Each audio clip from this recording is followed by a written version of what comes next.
Hi, hello, yes, I am alive. I say that with a smile, but I don't say it glibly because we being, well, let me back up. I live in Asheville, North Carolina, and if you don't know, Helene shredded through here, and that was a hell of an ordeal.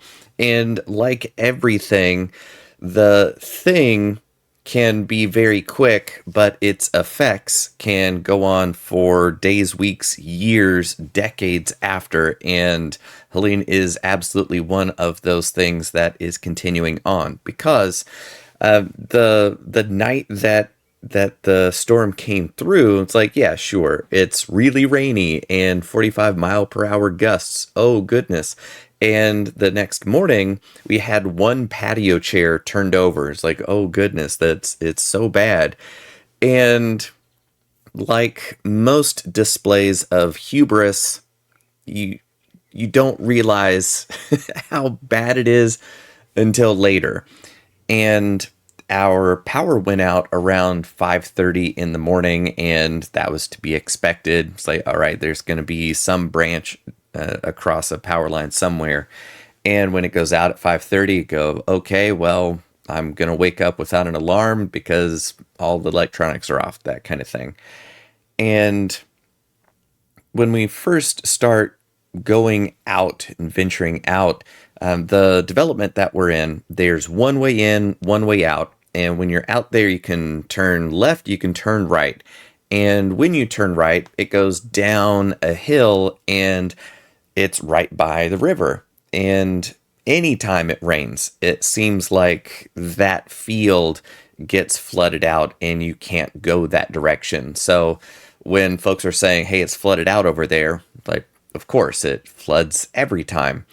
And then to turn left out of the complex, well, there was a giant tree across the road. And we go, all right, well, we're not getting anywhere today.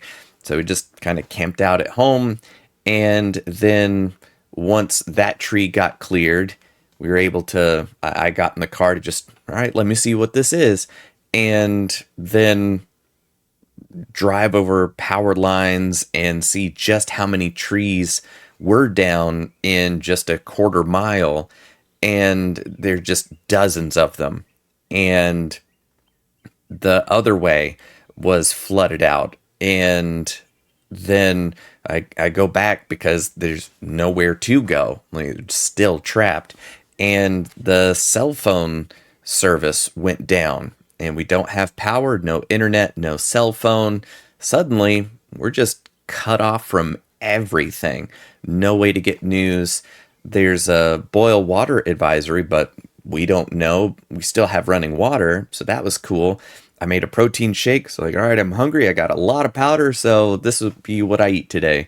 And that was a mistake because that was unfiltered water, and your gut doesn't like that sometimes. And this was one of those times.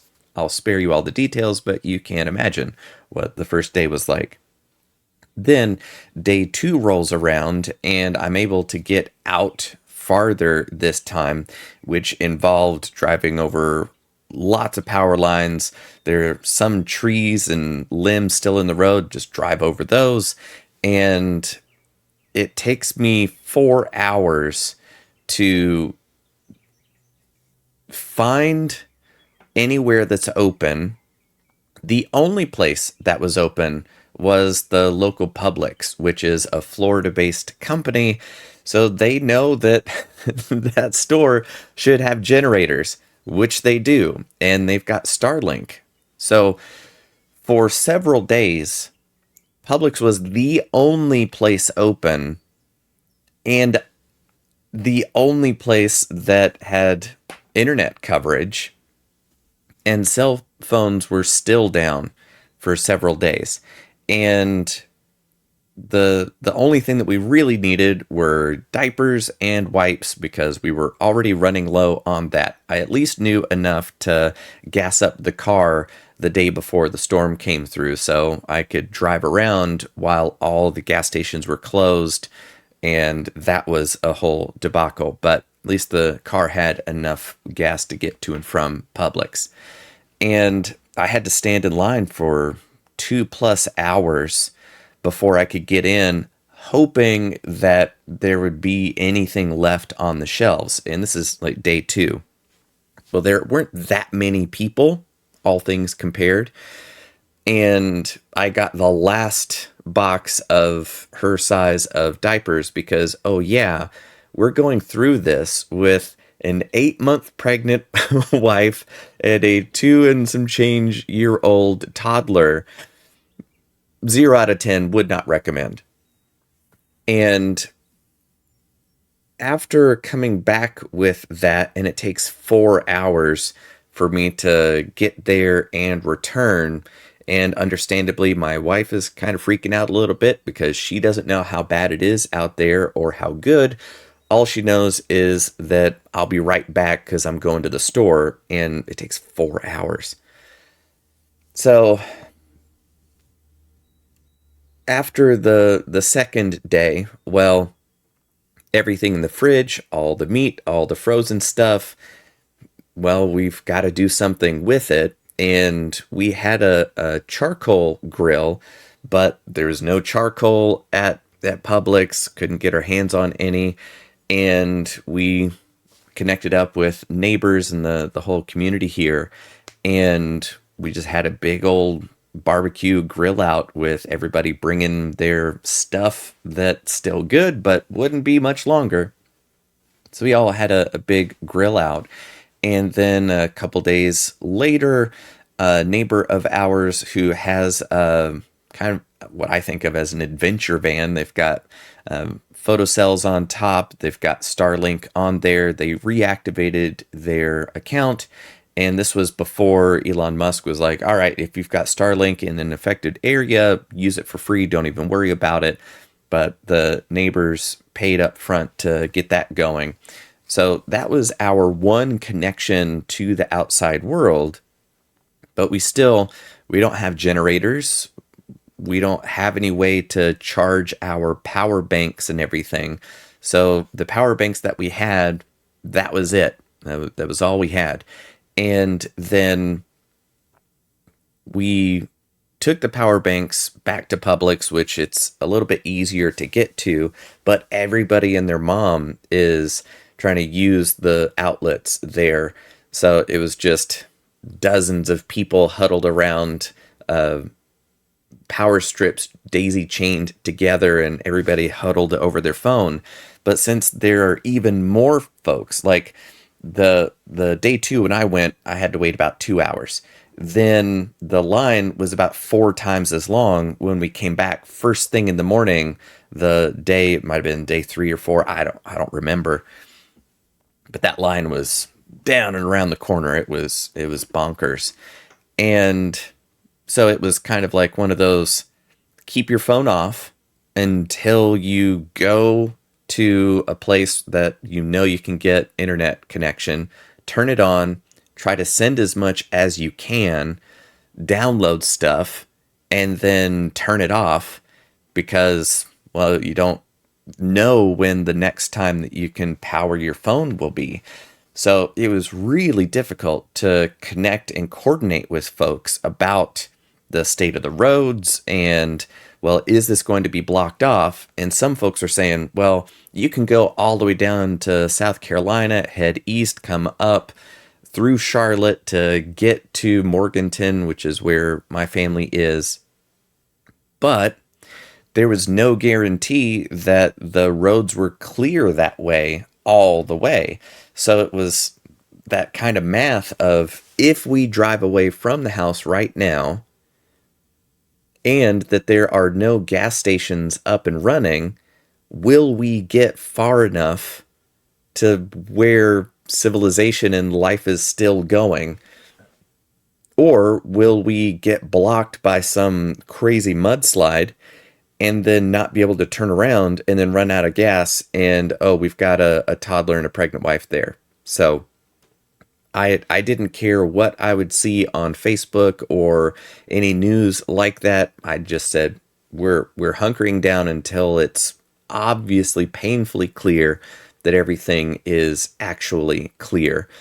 So we were we were without power and just hunkered down for 5-ish days or so. Then on day 5, we could get out to see my family, do a load of laundry because they still had power and water, and then get back home. But power didn't come on until like day 8, around 7, 8 p.m. It came back on, and then the whole neighborhood was literally out dancing in the streets because power was back, which was kind of great. So there are some changes that we'll be making, which is to get a generator, get fuel, rotate through on a kind of a monthly basis so that we've got 3 or 4 canisters, and then use this one when it's no good, refill it, and that's the new one, and then use the next one when it's time. So that way we cycle through.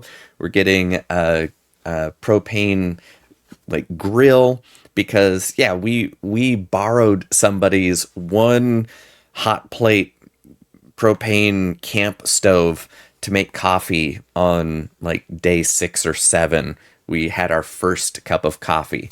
So 0 out of 10 would not recommend going through an apocalypse without coffee.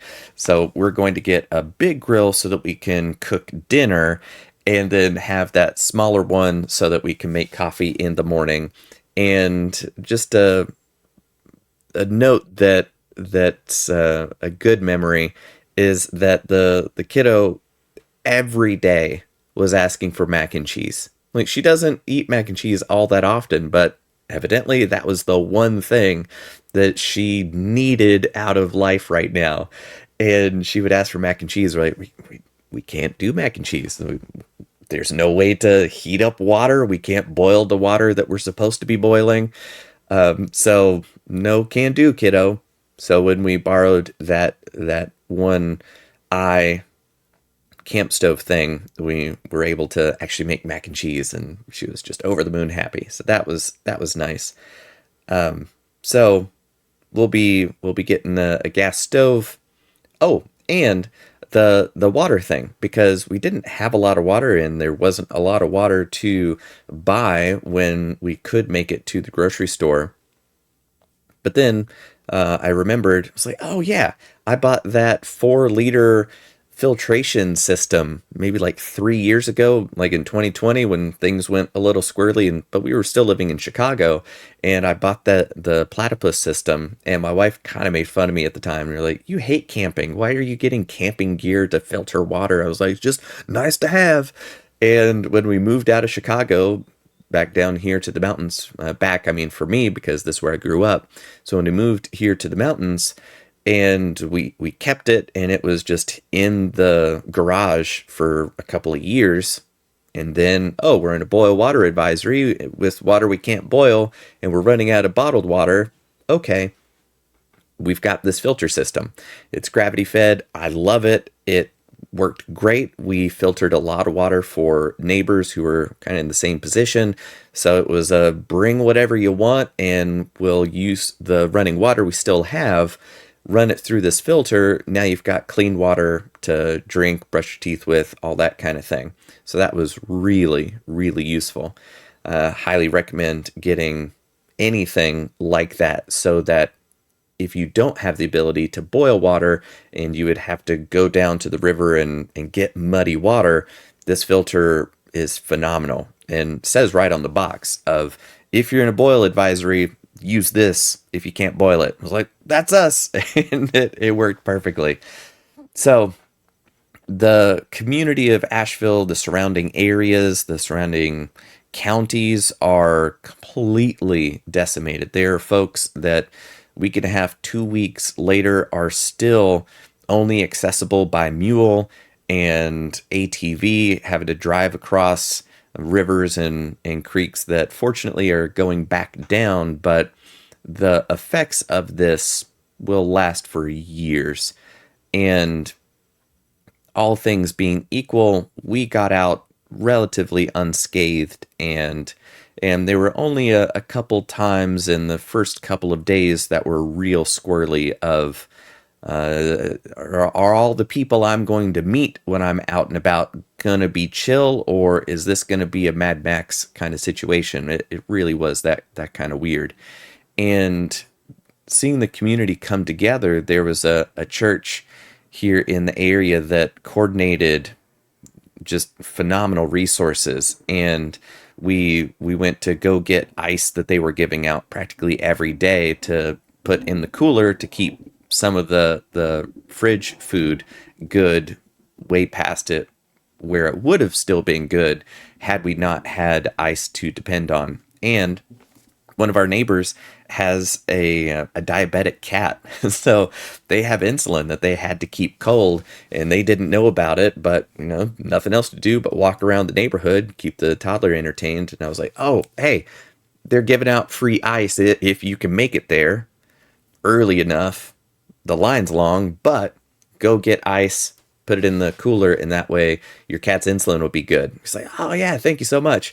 So it really was one of those find out who you can depend on, you need to depend on, and know your neighbors so that when you're in a situation like this, you can know, like, and trust the people that you're around, and to be able to share information and look out for each other. Because if it's just you looking out for you, you're going to have a much harder time. No matter what kind of preparations you do, you're going to forget something, and you're going to need to have your neighbors that you can depend on. So those are the general thoughts and story that I wanted to share about the top details about what it was like, where we were going through what it is. Because yeah, if I look that way, I can see airplanes landing at the airport. That was actually a big thing for me, which since I travel so much, I was like, all right, we got to get a house that's close to the airport so that I don't have to drive an extra 45 minutes when my flight is at 4 a.m. I'm not getting up even earlier. So we live right by the airport, and we could see helicopters coming in every day, all day, Chinooks, Blackhawks, private helicopters, all sorts of stuff. So it was just kind of strange to be able to see a connection to civilization, but be cut off from the world in general. But I wanted to make this video to share these thoughts as I have them, to just get the story out, and just to get some attention on the area that is way worse than what this particular house development went through. And if this sounds like something you'd like to help out with, I believe the Red Cross is probably your best bet. Beloved Asheville is another place that I would suggest you look into, because we took some of our extra supplies over there and dropped them off so that other folks who needed them more than us would be able to make use of it. So that was just the right thing to do. So that's why I'm saying we're happy to be alive. We're happy to have power back, to have the internet back, and to slowly get back to civilization, even while the rest of Asheville is struggling to get on board. That's why I wanted to share the story. So if you made it this far, awesome. Thank you so much. Give this video a like. That will let YouTube know that other people might be interested in hearing about this as well. And yeah, sound off in the comments if you've got a story to share. I genuinely want to hear from you. But that's it for now. Thank you so much for watching, supporting me, projects, all that kind of stuff. So I genuinely, from the bottom of my heart, thank you so much for being a part of all this stuff that I'm doing. I couldn't do it without you, and I know and appreciate that in a much deeper way than I ever have before after going through this experience. So that's it. Thank you, and I'll see you in the next video.